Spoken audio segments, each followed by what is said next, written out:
Magandang araw po muli mga ka-polkals o mga ka-political calisthenics.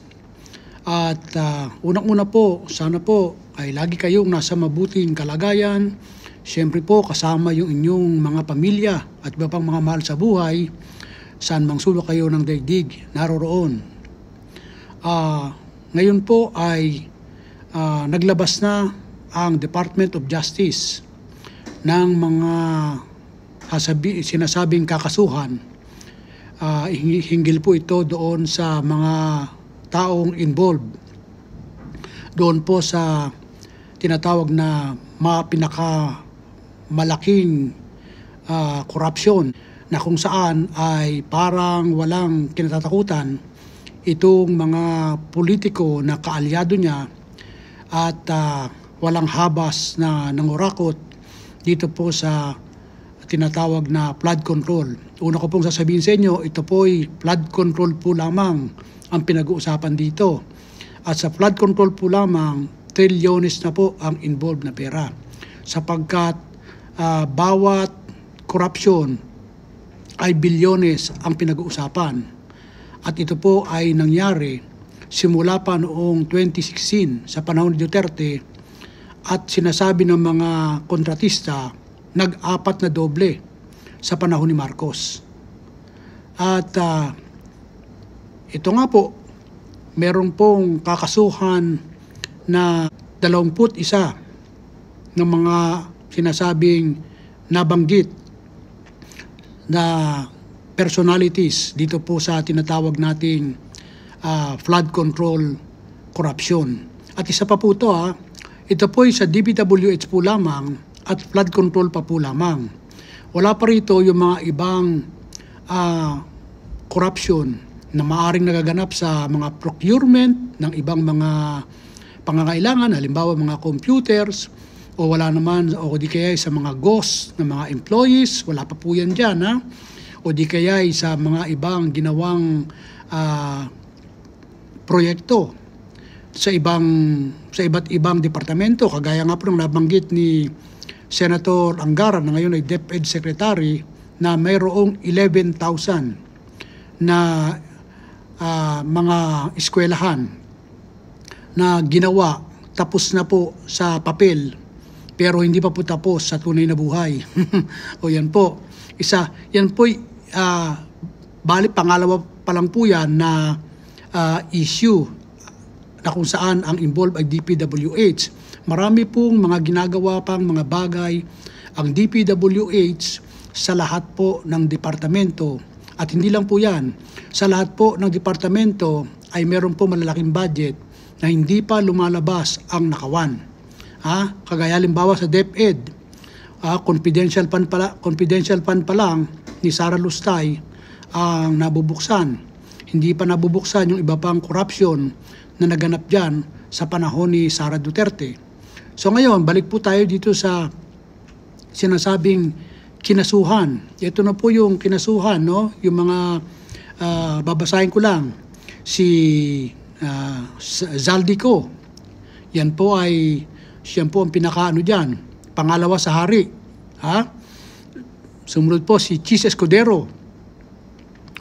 Si Portweed. Si Joel Banal Villanueva. Walang ibang ginawa kundi maglabas ng mga Bible verses. At yung palang Bible verses na yun ay sarili niya lang palang verses yun sapagkat hindi niya verses ngayon sa Biblia, pero yung verses niyang sarili, meron pala siyang ibang verses na tinatawag na flood control verses. Yan po si Joel Banal Villanueva alias Boy Dila, no? Ang Hall of Fame kurakotista, Jinggoy Estrada, kasama po rin. Meron ding pangalang alias Bong Ramos, alias Mina. Ito namang isa, sumunod ay si Mitch Lim Kahayon Uy. Ito po yung dati yatang kongresista ng Caloocan. Ito po yung undersecretary rin po, dati po. At buti na lang hindi ito nanalo. Kung ito'y nanalo, Sus Mariosep, lalo pong lalagana pa ang flood control doon po sa Caloocan, pero sa ano lang, sa mema lang. walang tunay na flood control. Magnanakaw pala itong babaeng ito. So si Maynard Ngu, ito po ang bagman ni Chis Escudero na kung saan siya ang tumatanggap ng mga ibinabayad na porsyento, mga cuts ni Chis Escudero. Si ano ba to? Bong R. Hindi ko sino to, buti na lang, hindi pa muna Bongo, malapit-lapit pa lang, okay? Carlene Villa. Oh no, Bong R pala, si Bong Revilla. Si Bong Revilla, yung pala, isa rin tong Hall of Fame. Hall of Famer din to sa pagnanakaw, okay? Wala pong kadala-dala. Si Carlene Y. Villa. Si Undersecretary Roberto Bernardo, na siya pong mastermind ng mga maliliit na engineers, no? Siya po yun, 2% po ang sabi niya sa bawat bilyon. Ang laki nun 2% sa bawat bilyon Okay. Engineer Alcantara, ito po yung pinakamaraming nagawa sa Bulacan. Sa salita lang, pero sa tunay na buhay, wala ka makita. At saka ito po yung gumawa ng mga puro dispalinghadong proyekto na kagaya po ng schools, bridges, flood controls, roads na sus Maria Josep, lalo na po yung school, delikado mga bata doon. Kaya kung kayo ay may malilipatan, huwag na kayong tumira dyan sa Bulacan, sapagkat pag kayo po tumira dyan at kayo may bata na mga mag-aaral, elementary, high school, at dyan mapapa-assign doon sa school na ginawa nitong si Henry Alcantara, ay anytime pwede pong bumagsak yung inyo pong eskwelahan, nakasama po ang mga anak ninyo. Okay, meron din isang Carlo Rivera, Linda Victoria Macaranas, Juanito Mendoza, Sally Nicolas Santos. Ito po yung nagpahiram ng kanyang lisensya, na bawat pahiram niya meron po siyang porsyento. Siguro hindi ito magamit yung lisensya niya, nakatenga lang, o pinahiram ng pinahiram, sitting pretty nga naman siya. Bawat pahiram niya, milyon ang kapalit, no? Jesse Mahusay, ito mahusay, mangurakot siguro ito, alias Andres Balatbat. At ito po si Engineer Bryce Hernandez, ito po yung alalay o pangalawa kay Henry Alcantara.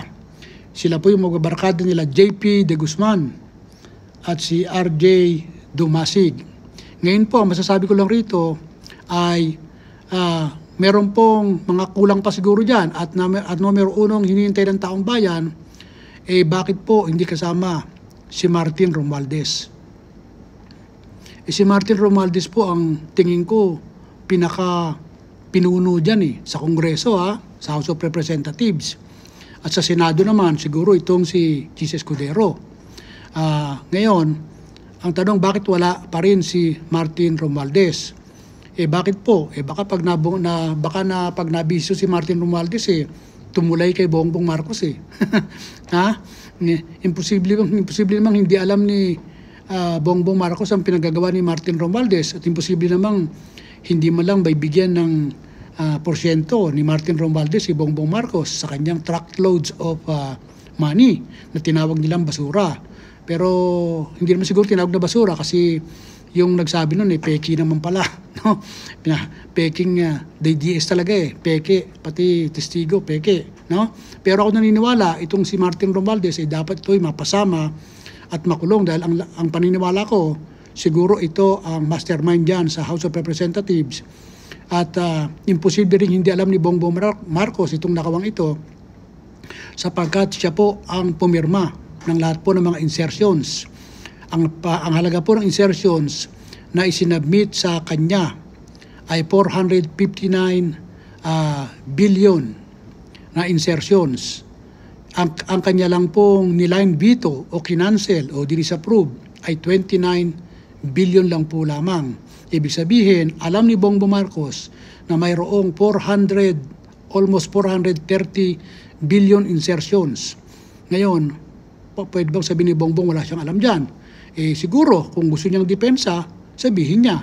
Pero maraming tao naniniwala na baka siya ay may kinalaman din dyan, lalong-lalo na ang nagmamaniobra dyan ay itong si pinsan niyang si Martin Romualdez. Pangalawa, pag binasa mo yung balitang ito, ang nakalagay lang sa balita ng mga kaso ay mga graft and corruption, malversation, bribery, attempted bribery.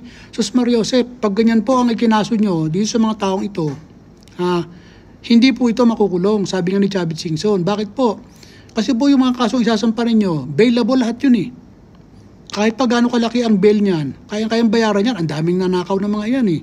Hindi po ba? So, ang ikaso nyo, plunder. Diyan talaga magkakaalaman tayo kasi pwede nyo kasuhan kahit si Martin Romualdez ng corruption, graft and corruption, pwede nyo kasuhan ng bribery, malversation of public fund, pwede nyo ikasuhin eh. Kasuhan si Martin Romualdez eh. Bakit po? Alam nyo kasi hindi naman nakukulong eh, sapagkat yan ay bailable.